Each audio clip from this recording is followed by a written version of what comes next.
All right. Hello and welcome everyone to the 2022 build refresh for Atlas. Obviously, we did Ash just before, and Atlas is the natural next in line. Atlas does one thing very, very decently. He punches people and they explode. That's it. That's really the up, the over, and the under. If you want to know what Atlas is doing, that is the thing you're going to be doing all of the time. You are punching people until they explode. That's the whole build. That's everything that's going to be going. We're going to be going over, and that's what's up. For that, let's talk about this build. This build is not very heavy investment. This is a zero forma build, so really easily accessible. And obviously, I'm using Umbral Vitality and Umbral Intensify. Very, very easily, you could not use either of these or use these at a lower rank. Both of these at rank 9, both of these at rank 8. Much, much cheaper. Totally fine. Also, Prime Continuity, not needed for this build. It's super nice because Petrify is an ability you'll use, but Petrify is also still 19 seconds duration, which is usually much more than enough. So Prime Continuity, not needed for this build. Adaptation, also fine at rank 8, so you can get away with building Atlas Prime on an absolutely shoestring budget. As you can see, we even have Augur Reach in here on a wrong polarity because we just don't need that much. You're using Fleeting Expertise for a lot of ability efficiency, and because, of course, we don't care about duration too much. And then we're using a Continuity to counterbalance the negative from the Expertise. So we have about basic duration. We're using some survivability and more strength. We're using a good amount more range, and this is just so that we can fire Petrify down hallways and not have to worry about enemies killing us from very far away, which is the main worry, I would say, in general with Atlas, because we can just freeze them with Petrify. And then Adaptation, we're going to build up over time, because while you are landsliding through your enemies, you will build up Adaptation from them hitting you. Now, the expensive part of this build is Energize and Avenger. Now, I'm going to tell you right now, with this build this way, Energize is not needed. And the reason for that is because Rubble Heap is a thing that exists. Rubble Heap, passive augment, when above 1400 rubble, which you get whenever you turn enemies to stone and then punch them to death with Landslide, you get a ton of rubble that way.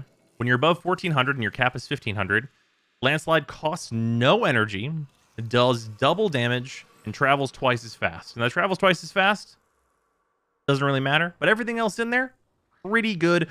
Really establishes the exact game plan that we want to be going with.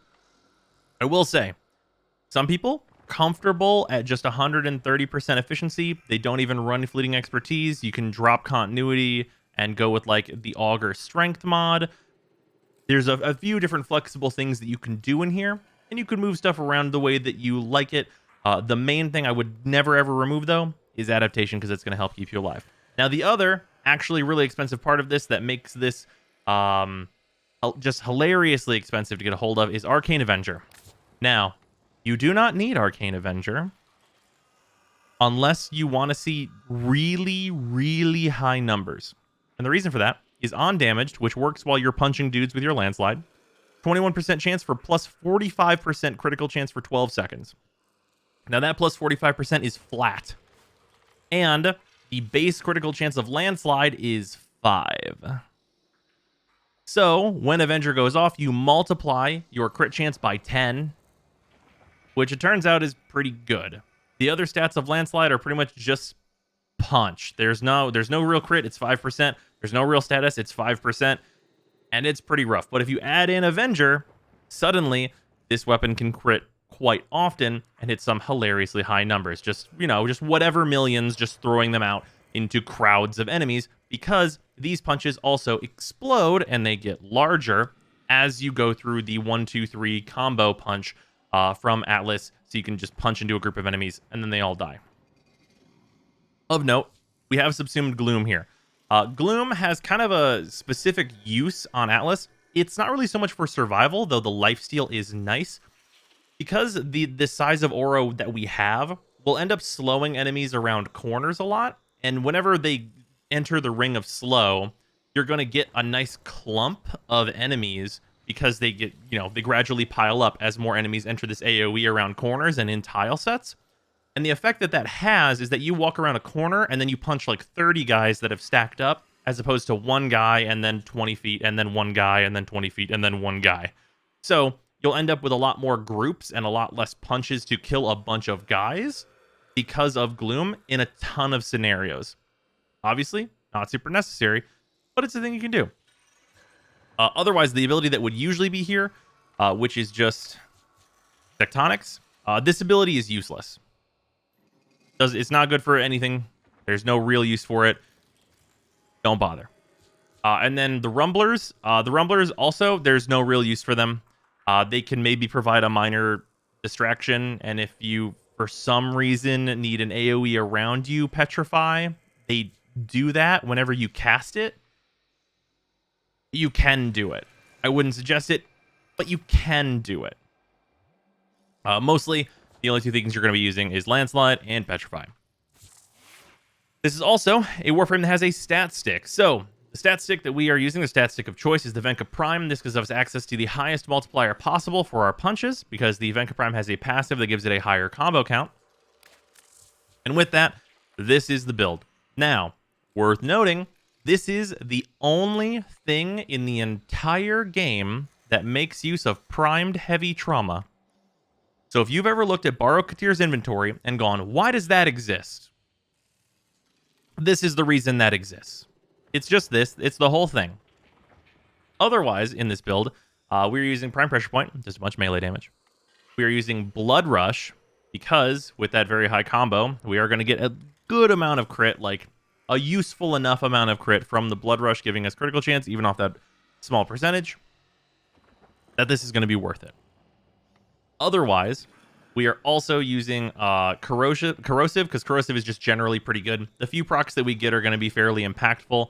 We're not going to be getting Slash or anything, so Viral and stuff is a lot less useful. Corrosive also a ton of upfront damage on a lot of different units, so really nice for that. And of course, we get to use our Primed mod. Spoiled Strike for another 100% damage. We don't take the attack speed negative, so just plus 100 damage. And then we have Organ Shatter for 90% critical damage, and Gladiator Might for 60% critical damage, and an additional 10% critical chance per combo multiplier, which essentially unnerfs Blood Rush a bit for us, and also gives us more critical damage.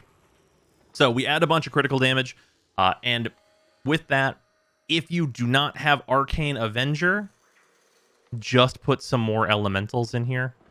If you're not using Avenger, there's no real reason to run this crit damage stuff unless you want to extremely rarely see those super high numbers. With that, there's a few things that don't work here that you might think that you should run, and that is that the smite mods, like these, don't work. For some reason, they just don't work through Atlas's punches. It's unfortunate. Normally, you really would want to run one, but they don't function, so there's no real reason to do that.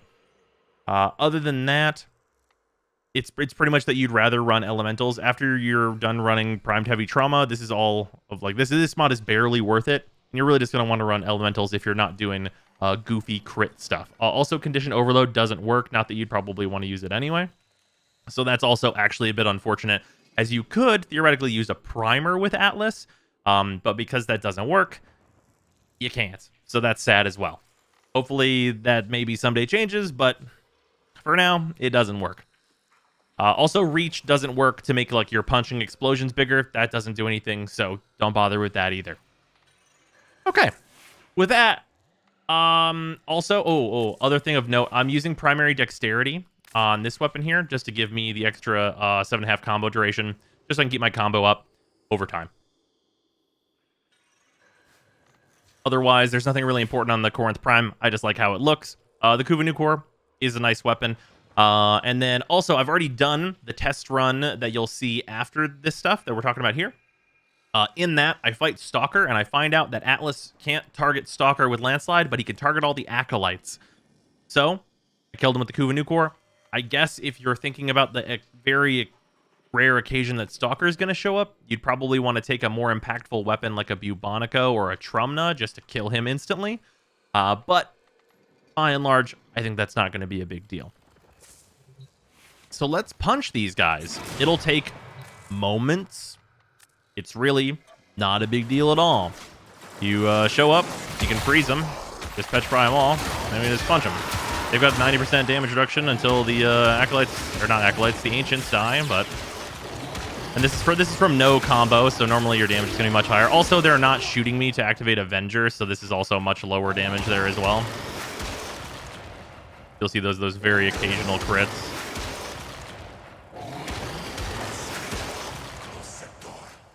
And normally in like any mission that'll matter. An enemy will get a bullet or two into you, and that'll do stuff. But for the most part, you're punching. But yeah, before we get into the test run, a few things I wanted to go over, and that is basically for Atlas, it's really clunky to use Landslide. You don't want to mash 1 all the time because it is just a real pain. So I'd really suggest that you remap your first ability button to whatever is the most convenient, comfortable button for you to mash endlessly, because that is what Atlas does. I would really like to see this get a sort of radial soft targeting, kind of like maybe a small version of Mesa's targeting in her 4, in terms of you being able to target and go after enemies with it, that you can just hold, as that would be really life-saving for the purposes of just like the raw carpal tunnel feeling of playing Atlas if you don't switch it to like a very, honestly, kind of ergonomic button for you, because it gets really, really mashy because you're hitting this hundreds of times a mission.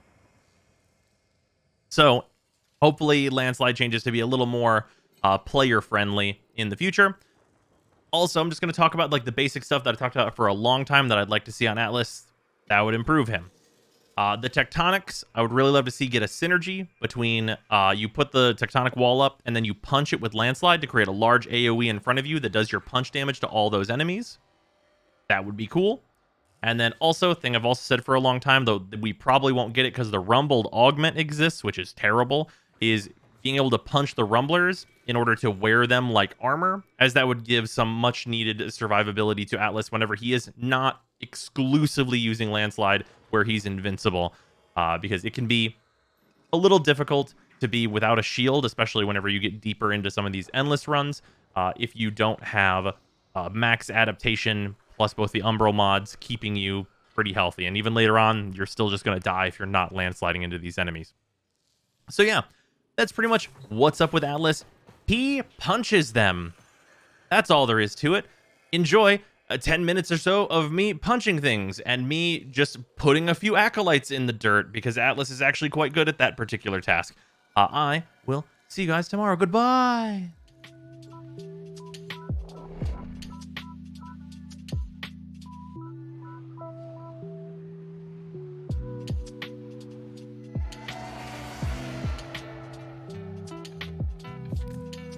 Scans show Grenier harvesting Kuba nearby. Set off the alarms to draw them out, then steal their Kuba catalysts. Predictable. As expected, Grenier have shut down the environmental systems, sending modified life support capsules.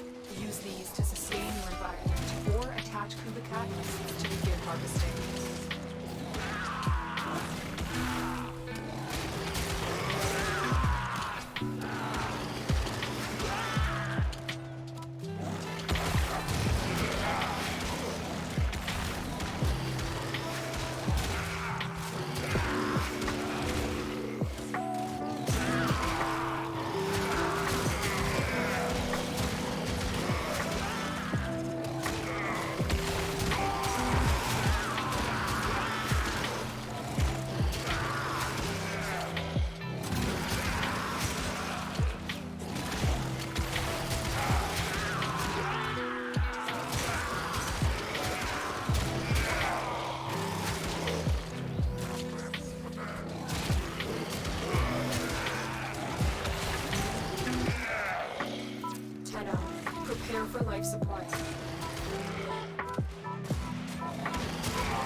Making progress.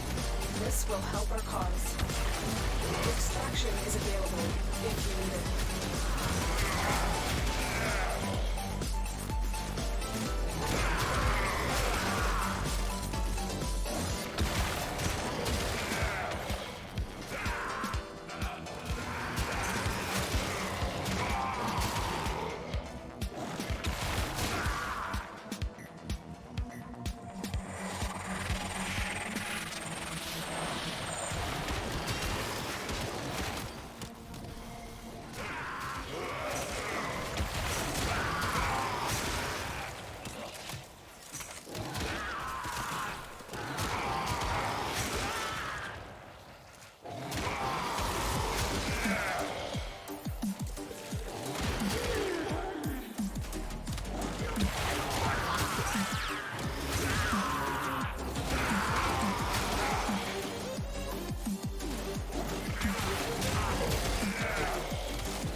bounty.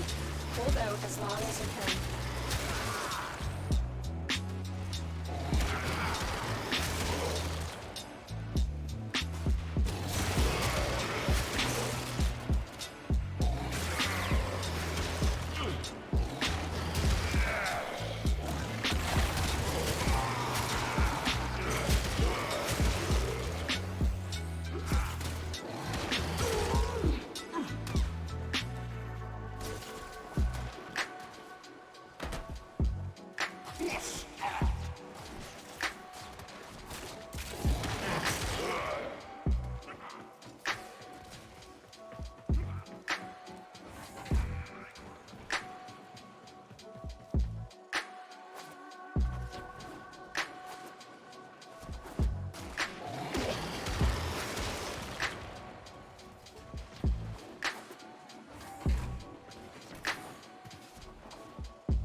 Value